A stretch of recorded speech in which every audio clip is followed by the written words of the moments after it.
कार्यकर्ते येत आहेत मराठी आंदोलन समितीचे, त्यांना धरपकड करून घेऊन जाण्यात येत आहे। आपण बघतोय की आता सध्या इथे कशा पद्धतीने सगळे पोलीस उभे आहेत, छावणीचं स्वरूप आलेलं आहे। पोलीस कुठल्याही पद्धतीने बोलण्यास तयार नाहीत, कोणत्याही पद्धतीत ते उत्तर द्यायला तयार नाहीत आणि असं असलं तरी सुद्धा एकंदरीतच वातावरण जे आहे ते तणावपूर्ण पाहायला मिळते। ते मराठी एकीकरण समितीवाले देखील म्हणतात की आम्हाला या सगळ्याची उत्तरं हवेत, तुम्ही त्यांच्यावर का कारवाई केली नाही हे देखील आम्हाला कळायला हवं। यावर सफाईदारपणे पोलीस असं सांगतात की महापालिकेने आम्हाला तक्रार केली नाही, मग महापालिकेने तेव्हाच तक्रार केली नव्हती तर आता देखील तक्रार केली आहे का महापालिकेने? आम्ही त्यांच्या बाजूने बोलतोय तर महापालिका आमच्या विरोधात तक्रार करेल का? अशा पद्धतीचे प्रश्न देखील मराठी एकीकरण समितीतर्फे विचारण्यात येतात आणि एवढं सगळं झाल्यानंतर देखील पोलीस मात्र त्यांची चुप्पी तोडायला तयार नाहीयेत। नेमकं कोणाचा दबाव आहे? प्रशासनाचा दबाव आहे का?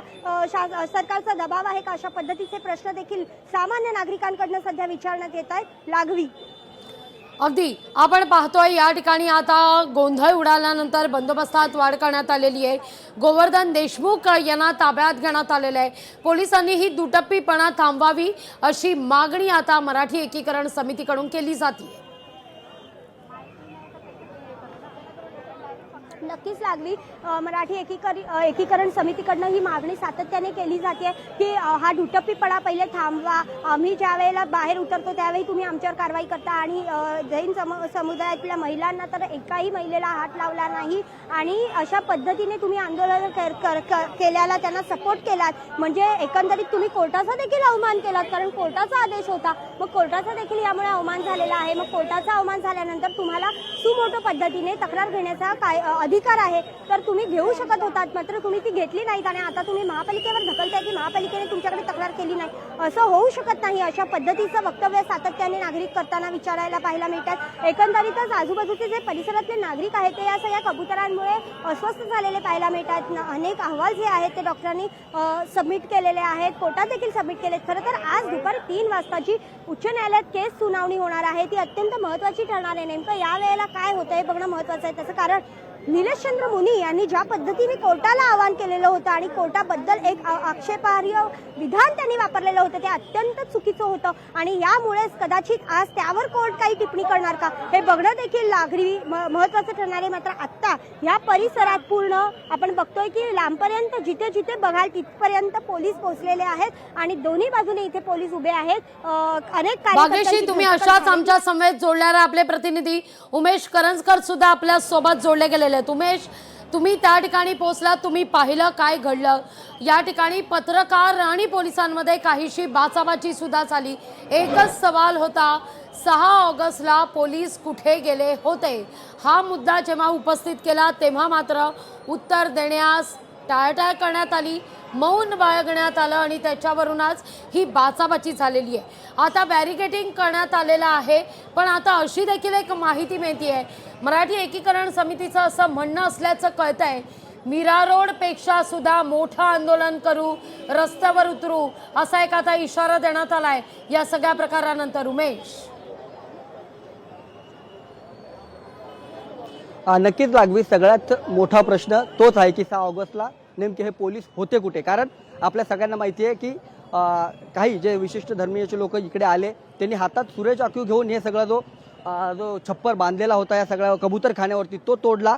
मात्र त्यावेळेस पोलिसांकडून काही कारवाई झाली नाही। स्वतः मंत्री लोढा इथं आले, या सगळ्या बाबतचा त्यांनी आढावा घेतला आणि ते स्वतः म्हणाले की याबाबत कुठली कारवाई केली जाणार नाही, आता सगळं प्रकरण जे ते शांत झाले। मात्र आज मराठी एकीकरण समितीचं ज्यावेळेस इकडे येऊन निवेदन देण्यास सगळ्या संदर्भाचं आज त्यांनी आंदोलन केलं होतं, मात्र त्यावेळेस मोठी दडपशाही आपल्याला पोलिसांकडून पाहायला मिळाली। कार्यकर्ते आल्यावर लगेचच त्यांना पोलिसांकडून जे आहे ते त्याच्या पिंजऱ्यात, गाडीचा जो पिंजरा असतो त्या भरण्यात आला आणि त्यांना लगेच पोलीस स्टेशनमध्ये नेण्यात आला। अजूनही जर आपण पाहतो खूप मोठा पोलीस फाटा जो आहे आपल्याला इकडे पाहायला मिळतोय। अजून काही कार्यकर्ते येऊन अशा प्रकारचा गोंधळ इथं घालू नये असं यासाठी हा सगळा पोलीस फाटा असलेला इथं पाहायला मिळतोय।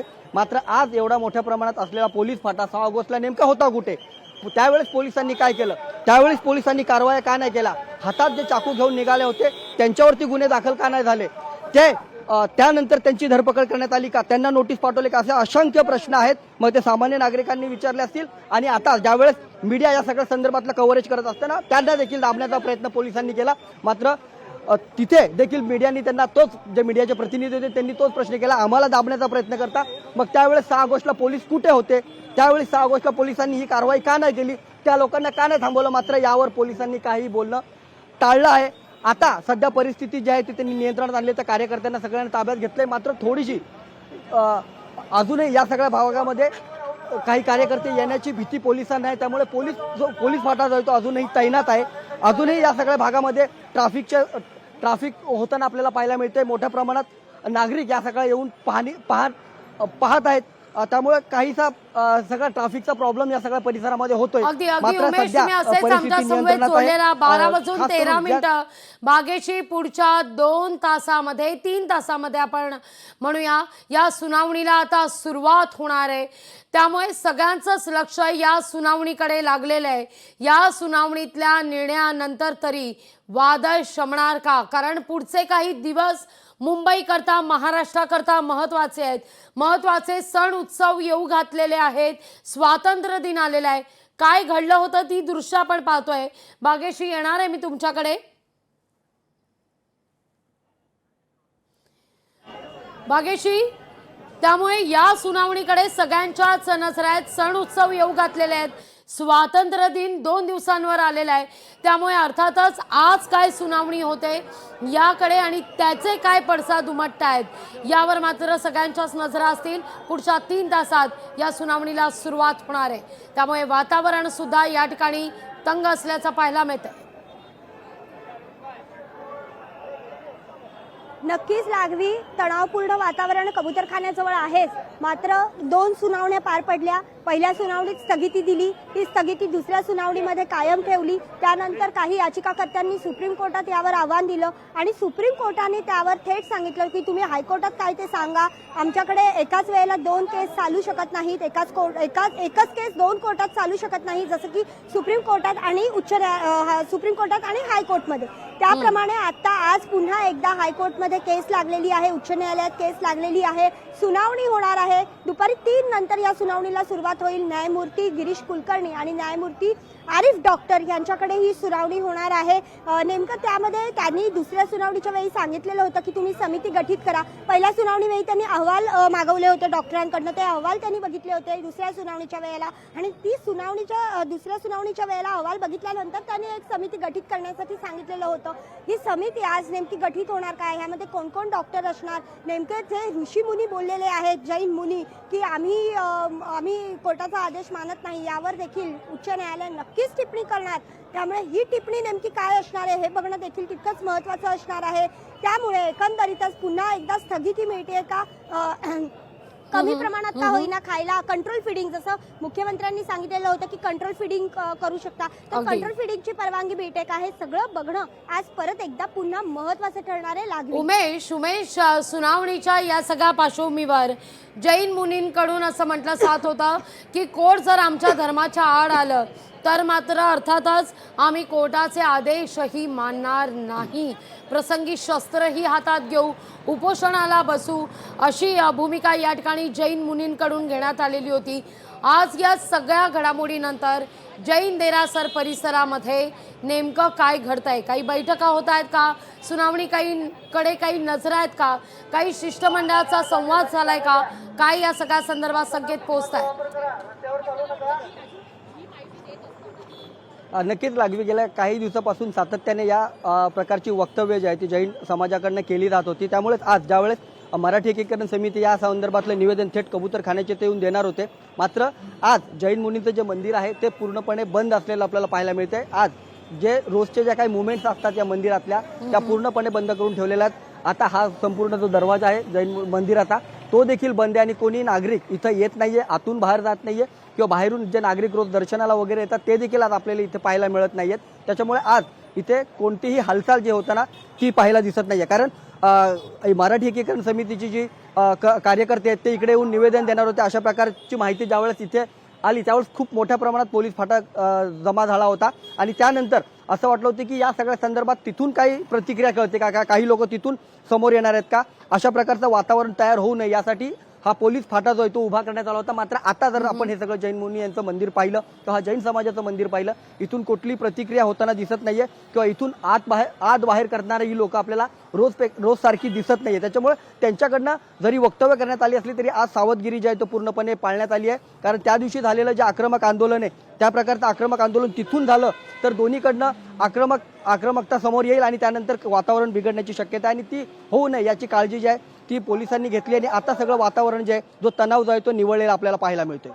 अगदी उमेश, या सगळ्या घडामोडीनंतर गोवर्धन देशमुख यांना ताब्यात घेण्यात आलेलं आहे. त्यांचं असं म्हणणं आहे की आम्हाला आमची भूमिका मांडू द्या, आम्ही कोर्टाचा निर्णय हा आम्हाला मान्य असणारच आहे, किंबहुना आम्ही त्याचं स्वागतच करतोय, कोर्टाच्याच नियमांचं पालन करा असं आम्ही सांगतोय. असं असताना मात्र आम्हाला आमची भूमिका मांडू दिली जात नाहीये असं गोवर्धन देशमुख यांचं म्हणणं आहे. तुम्ही देखील त्यांच्याशी संवाद साधलेला होता.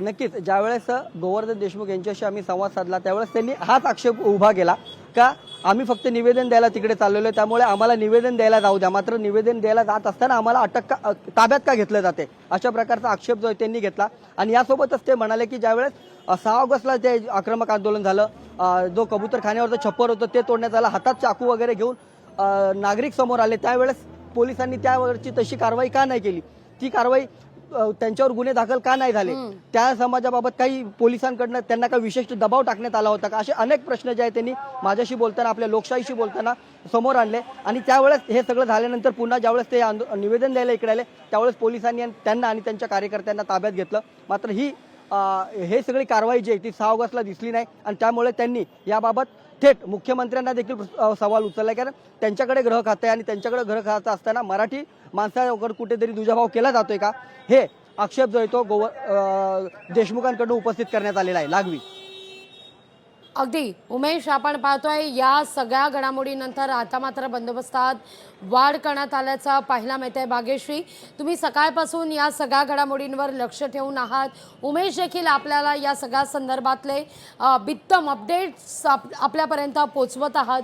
पण अर्थातच आता बॅरिगेटिंग तुमच्या मागे सुद्धा आपण पाहतोय, तुमच्या मागे देखील मोठ्या प्रमाणावर बॅरिगेटिंग करण्यात आलेलं आहे.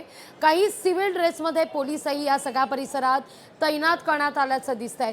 आता मात्र जसजशी सुनावणीची वेळ समीप येईल, जवळ येईल, तसतसा मात्र बंदोबस्त वाढण्याची शक्यता नाकारता येत नाही. कारण या निर्णयावरच मग रणनीती ठरणार आहे. मग ती रणनीती जैन समाजाची असो किंवा मराठी एकीकरण समितीची. आता तर स्थानिक सुद्धा म्हणतायत की आम्ही सुद्धा रस्त्यावर उतरू.